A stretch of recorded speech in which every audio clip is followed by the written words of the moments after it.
Meet a man who'd rather make a difference than make a profit. Coming up next on Carolina People.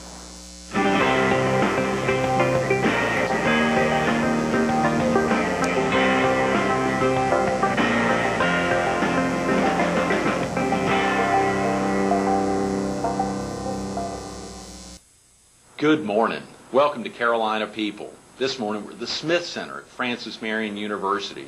We're focused on the Greater Florence Chamber of Commerce, and we're visiting with its president, Tom Marschel. Good morning, Tom. Good morning, Greg.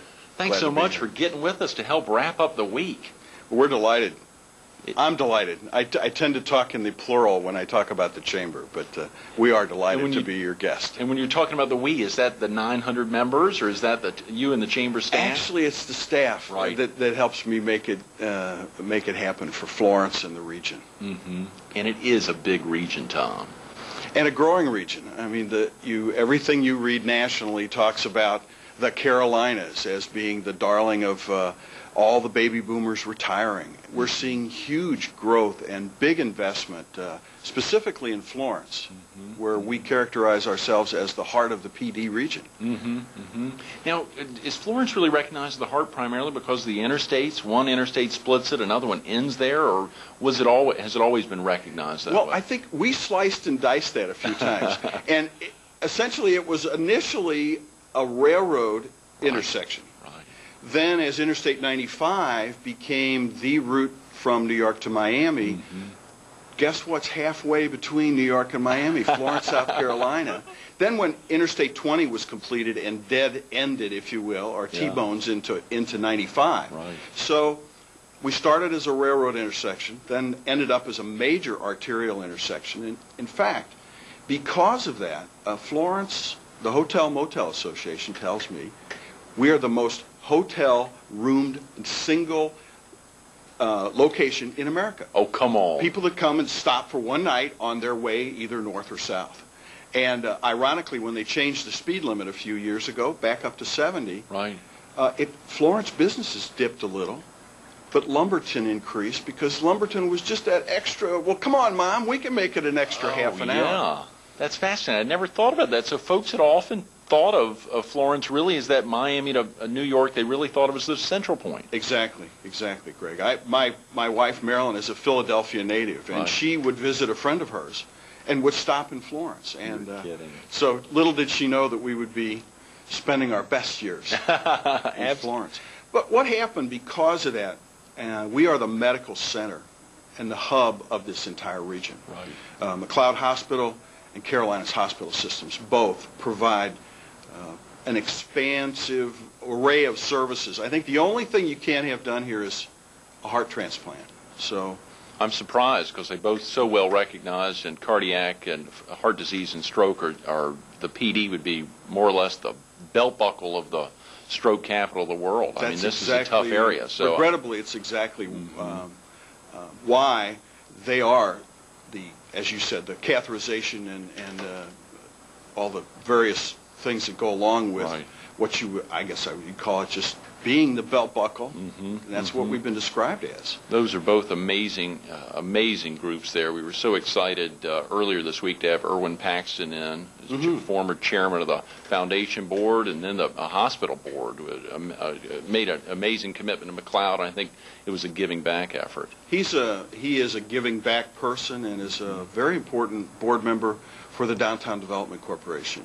Okay. We're about 4 years into a plan for the revitalization of downtown.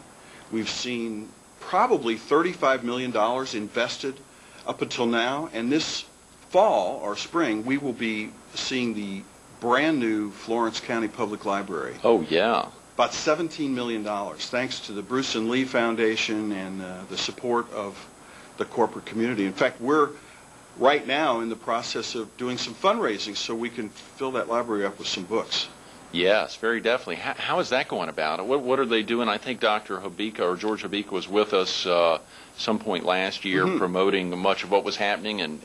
But what are they doing currently? One of the things that we do at the Chamber is we produce a monthly newspaper called the Chamber Link. And it's mailed to 2,200 people, and we make it available to not-for-profit corporations. So what we did in fact, in the January Chamber Link was Garrison Keillor is coming to Florence. Oh, great. And is making an appearance at the Civic Center. And the proceeds from that will benefit the Library Foundation. So that's the first major public thing. But everybody's been watching the steel go up and now these beautiful granite columns. Right. And it's a spectacular edifice and really anchors one whole end of the downtown area, Greg. It's, and it's happening. Yeah, I'm so glad to know. Now, Beverly Hazelwood was with us about a year ago talking about downtown. Is that the similar situation there, or is that another group? Beverly Hazelwood and Star Ward both are on the Cultural Arts Foundation. Okay. The Downtown Development Corporation recently got $100,000 from the city for additional funding, and $10,000 of that went as a direct payment to the Cultural Arts Committee, which Beverly chairs with Star, and they were then able to do a feasibility study for the economic viability of bringing the Cultural Arts Center downtown. And it looks like all those planets are in line to make that happen. Spectacular. I mean, we have the Florence Darlington Technical College has their Allied Health Center downtown, which was $17 million. We have the PD Health Center. And there's been a lot of effort by the Chamber. I'm the vice chair with George DeBailey for the Downtown Development Corporation. Okay. So I get to wear a couple of hats. Yeah, you do. Get to wear a pilot's hat, get to wear all kinds of hats. I know, and I can't wait to talk about the pilot's hat and the Mayfly Air Show coming up this May. And of course, but one thing real quick, Tom, you've been here almost a decade. What brought you to the PD, and where had you been? Where did you grow up? Well, I grew up in the Midwest. I grew up in St. Louis and received a journalism degree there, and also an MBA from St. Louis University, and found myself in the newspaper business. Not found myself, but dedicated myself to the newspaper business, and was working in Philadelphia for the Journal Register Company. We'd bought a pretty nice daily in Montgomery County for $32 million cash. Oh, come on. It was a bargain then. Golly. It was a bargain then, sure. And got one of those phone calls about this Thompson Corporation, and short story, was recruited to come down and run 5 daily newspapers and headquarter out of Florence. And in fact, when I was talking to the gentleman on the phone, and he mentioned Florence, I had the Encyclopedia Britannica out, because I didn't know where Florence was. And I was saying, hope it's near the coast. And that it is, yes. It was. And that it is. That's fantastic. So you came here from Philadelphia in, am I correct, 1995? 1999. Oh, 99, okay. Yeah. No, I'm sorry, 1995, right. You're correct. To Florence, I'll forgive get my me, that's numbers right. right. No, to the, then the Florence Morning News, now the Morning News. Right. And a heck of a lot happened. You came in as publisher and president? Publisher and president, and with the direction, we're going to build a new printing plant, and I fortunately had done one of those in a previous market that I was with, and essentially re-engineer, reposition the Morning News as the regional voice of the PD, which it in fact still is. Thompson Corporation sold all of their North American newspapers, which then, let's say, created an opportunity for me to seek the job here at the Chamber, and I just passed my 4th anniversary in November. Congratulations. I know that's been great for the Chamber and for all the Chamber members. Let's talk real quick about the Chamber, Tom. How exactly, for viewers throughout the PD or on the Strand or in southeast North Carolina who may not exactly understand how a Chamber works, I know there's a lot of delicacies there. How does the Greater Florence Chamber of Commerce tick? Well, I like to dispel one myth that is held by, 10% of the population, and that we're not the Department of Commerce. Although we will refer you to the right taxing agency. Right. We're a member service organization. We have a little over 900 members. We were chartered in the late 1800s. So it's an organization with a significant history. But I think more importantly, what we do as a member service organization is to enhance the business climate. Last year we conducted 14 seminars here on starting a business, worked with the SBA on proper taxation. We did a couple of consumer seminars on how to repair your credit, and in fact they were so popular. Oh yeah. We had to then offer one on a Saturday for people that had called and said, "Don't you have one on Saturday?" Oh yeah. We do one on grants writing so that the 501c3s. Essentially, our mission says to promote and enhance a favorable climate. And that's something that we take very seriously. We've got a 36-member board of directors and 6 divisions, and those divisions do things as various as putting on a golf tournament, which everybody knows the Chamber does. We do 2, actually. 2 a year? We have 1 in the fall and 1 in the spring. And to drive, I think, important issues, we have an executive leadership program, which each year takes 30 middle managers, brings them together over a 9-month period. Networking is a great advantage, but they learn how the community works. And when they graduate, we feel they're great alums to become candidates to be directors, because we do it through volunteers. Oh, yeah. We have a staff of 7, and I had mentioned to you that I'm the only male, and I had not mentioned to you that I think my staff meets about once a month and votes whether or not I get to stay on as president. Because they get the job done. Oh, yeah. They are directors, and the community sees them at our business after hours. Oh, yeah, sure. Which is a very highly visible thing.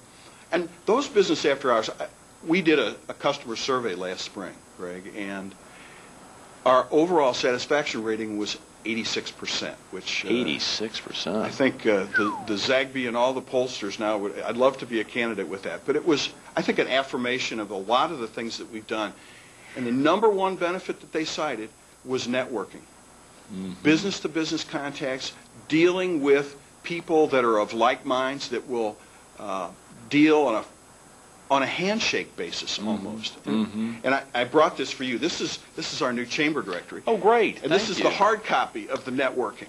Get down. So, I love it. We mailed this to about over 2,000 in December. And thank you very much. That's got a yellow pages. It's got the alpha listing by contact name. And I'm sure your marketing department would love to have that. Absolutely. At the TV station, and I'm sure all the TV stations in the area. Of course, 3 of my competitors are all licensed to Florence and have a big impact here, 13, 15, and 21. Of course, they've made much of their homes in the Myrtle Beach area as well. It's such a fascinating market, but this is spectacular. Thank you. Well, it is a directory of people that care enough to make an investment in chamber membership and also to get involved with the community. And I think the corollary to that, and we're growing up now more and more with the electronic age. The electronic age being a website.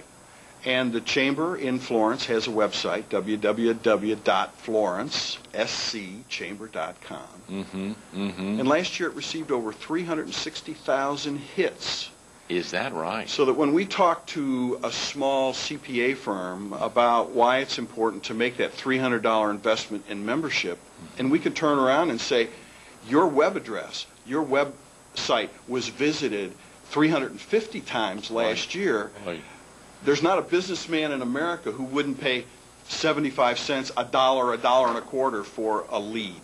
Oh, easily. Easily. That's a spectacular benefit. And you've been able to quantify that, the amount of traffic driven to a number of your member businesses. Yes, and we, in fact, issue a report, and twice a year, you hear from us on a regular basis, but as a member, you'll get a postcard from us, and it says, we referred your business today. Or 60 days prior to your anniversary date, you get a little thing, and it says, your website was visited X amount of times last year. In fact, Andrew Gertis from Darlington Racetrack called me last year, and he said, how many? And I said, Andrew, it was a big number. I don't recall exactly. Sure. In fact, it was our biggest number. And I said, great, NASCAR has it, but, people know if they go to the Chamber website. Right. And that's kind of leads me to tell you, we're launching an initiative with the Morning News, which is a community calendar website. Great. We've had the presence electronically for the last 2 years, but now the Arts Council has gotten together with us and said, it's time. The penetration of PCs, the use of people going in and Googling things and trying to find out. Oh, yeah. And that's an initiative. We hope to have that completed by March 1st. But Mike Miller's the publisher over there, and Harry Logan. I've met with Mike, and then moved down to Harry, and then I moved down to their IT guy named Matt Robertson. And so that's all taken place just in the last quarter of the year, and we're really looking forward to having that. How exciting, Tom, and that ties in so well. You're involved in a heck of a lot of interactive and online designs. I think I want to take a look at a second and a 60-second spot we've got that you brought along, but that tied into a launch of a website that will be coming up next month, I believe. Yes, in February. Okay, great. Tell us real quick about the website, and then maybe we could take a look at that 60-second spot you brought along. This will be our third year for bringing an air show and a festival to Florence. Mm-hmm. That is the air show. And what you're going to see is this 60-second intro to our website. Okay. It's all footage from last year's show. All the performers you see are coming back, and it has what we call the ubiquitous Mayfly jingle. Spectacular. Which my staff actually does, like the YMCA, the Mayfly Air Show. And I guess you have to be there. Well, let's take a look at that. You all stay tuned. Here it comes, 60 seconds of the Mayfly Air Show. Family fun, excitement's in the air. Take off for the weekend and get all set to go. To have yourself a great time at the Mayfly Air Show. Airplane rides, thrills and shows. The wildest time on wings. 2 big days for you to see. These wonderful things. Have yourself a great time at the Mayfly Air Show. Family fun.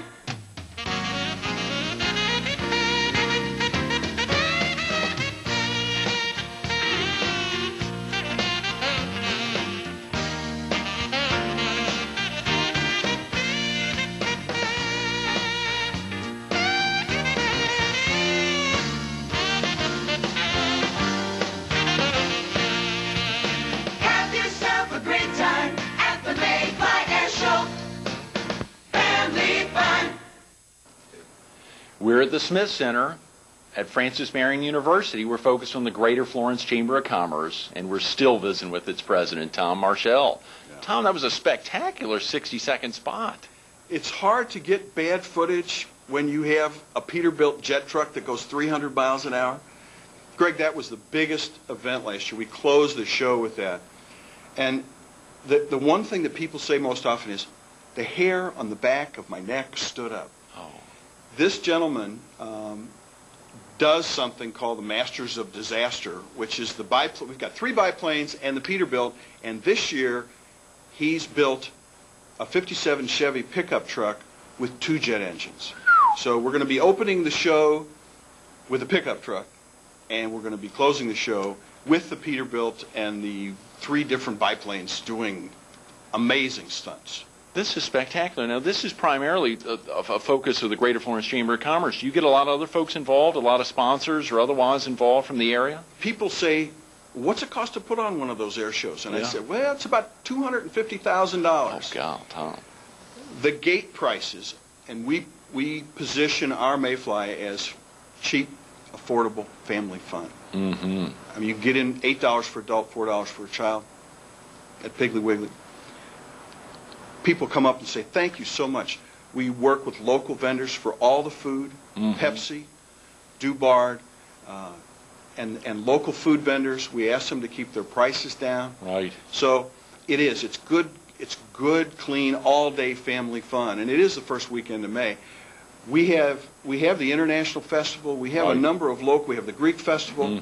But this is truly a multi-county Oh, yeah. magnet. Oh, yeah, absolutely. That would drive folks from the Strand. Of course, the great thing, Myrtle Beach Air Force Base, so many of the folks who'd formerly been at the base, retired in the area, those folks would die to get up here for that. Or from southeastern North Carolina, I'm sure you probably have folks from Wilmington or even Charleston, as far as anywhere, coming up for that. It's a great crowd. We did about 12,000 last year. Is and, that right? Great. We were delighted by Yeah, that. sure. The Air Force has something called a Heritage Flight, and it's an F-16 flying with any number of older jet aircraft. And last year it flew with an F-86 Sabre, which is like a mid-50s, one of the first jet fighters. It's the only time that I watched the entire crowd just quiet down. Tom. Wow. And it was so quiet you could hear the jets. We had a stealth fly through on Saturday. Regrettably, the ceiling was too low on Sunday. But to see a stealth come in, you don't hear a stealth come in. And all of a sudden you look up and here's this huge fighter craft. And you hear it a little bit after it, probably, I guess if you were on the wrong end of it, you hear it too late because it's going away from you by then. How exciting, Tom. This must be amazing. One person you've got to get involved if he's not is Ed Young. He's been on with us a number of times, and he just loves something like that, and obviously loves the PD, and I'm sure... Great guy, was a fighter pilot. Absolutely. I talked about the Japanese, I think. He was involved, his squadron was involved in the some very, very, I'm not going to say Hirohito because he was the emperor, but they did get to... An amazing hit, yes. They caught a big one. And he's so humble about that. He is, absolutely. But a great guy. He's been with us a number of times, back-to-back days, and in the same week we had a gentleman from Sumter, another guy, Phil Levinas, Senator Phil Levinas, who I'm sure would love to get involved with this, who flies regularly as well. These guys just love talking about flying over the PD and watching the crops mature and seeing things change, particularly so much of the growth in this area, Tom, and I know the Chamber's been intimately involved with that. We in addition to, as I said, the Downtown Development Corporation, have really, I think, brought what I call synergy. And if people can come to us, you're going to be speaking about the Northeastern Strategic Alliance. Sure. You're going to be talking about the Economic Development Partnership that was a grassroots organization. I think that's the one thing that characterizes Florence. It's people that care, getting involved, not necessarily for money, but to make a big, big difference in the community. Oh, yeah, absolutely. On Monday, Trip DuBard was with us, who's been so active with the School Foundation with Don Harriet and others, and tomorrow Dr. Carter's with us. And just yesterday, Tom, Rhonda Weatherford, yesterday Fred Carter was with us, and on Wednesday, Rhonda Weatherford with the Juvenile Diabetes Research Foundation, to see the strength of that little PD, the walk that's grown so much, and this year in late March is expecting to have a gigantic crowd out here at Francis Marion to fight diabetes. It's spectacular. The United Way campaign here, despite the economy since 9/11 under David Barr's guidance, has made its campaign goals. 22 member agencies which benefit greatly, and without the United Way, some of them would be very, very hard pressed to make their annual budget each year. Right. I think I saw back in '99 you were the general chairman of the United Way. Yes, I did. Heck of a commitment. How do you do all this, Tom? I think I saw it was Keep America Beautiful chairman. Obviously you said the vice chair of the Downtown Development Corporation. What's going on? How do you do it all? You know, I think if you love something, if it fills up your life, and particularly if you got the support of your spouse. We're empty nesters. You know, my 3 sons, as Fred McMurray said, my 3 sons are off doing their own thing now. Right. And it's been a real pleasure. Somebody asked me what was the difference, and because in my newspaper career, as you know, newspapers tend to be pretty high margin and high profit. And my comment was it's so much more fun to make a difference than it is to make a profit. Good for you. Although we have to have a surplus. Right. Yes. Good for you. Those are good words, and you've seen that through your career in the print business. I think I saw you were a CEO for at least 12 years. Yes. Probably more. And to see that activity in St. Louis and then Philadelphia, and now here in Florence, and to really be able to give back, this is a superstar area to do it. It's great, and I think as you get older in your career, it's wonderful to hear from people that you mentored, people that are now publishers, and who remember, quote, the significant moments when you did some things for them. And so consequently, I'm able to do that here in Florence. We have a great relationship with Francis Marion University.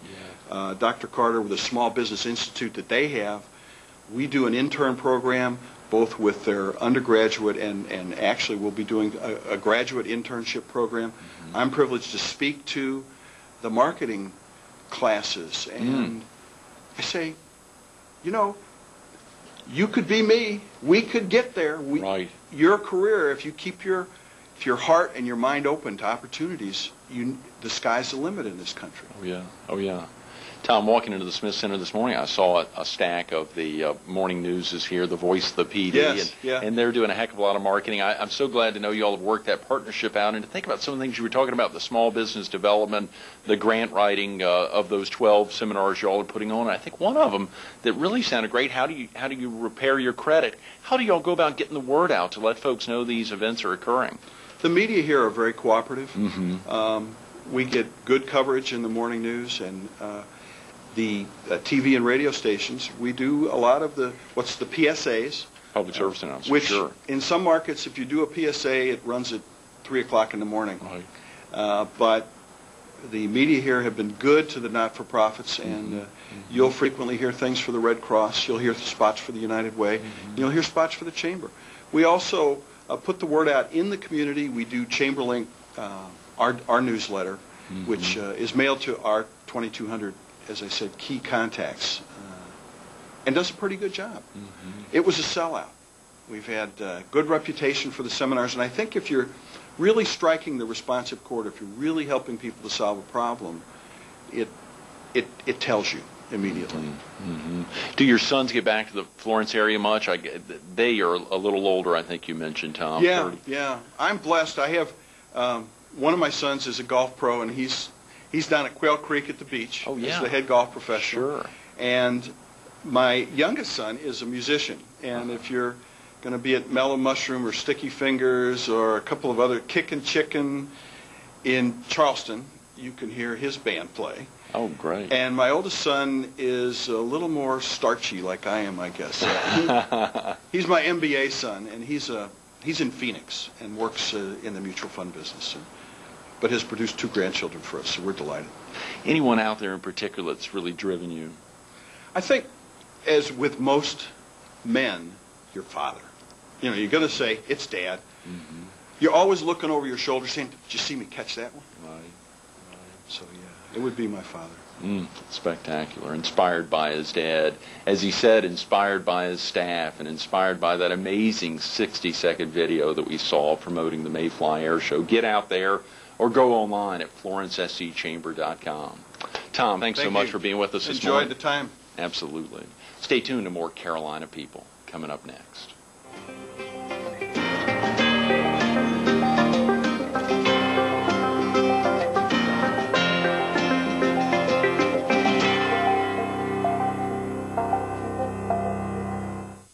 We want to thank Tom Marschel and all of his amazing staff, as well as the 900-plus members of the Greater Florence Chamber of Commerce, for making today's Carolina People so special.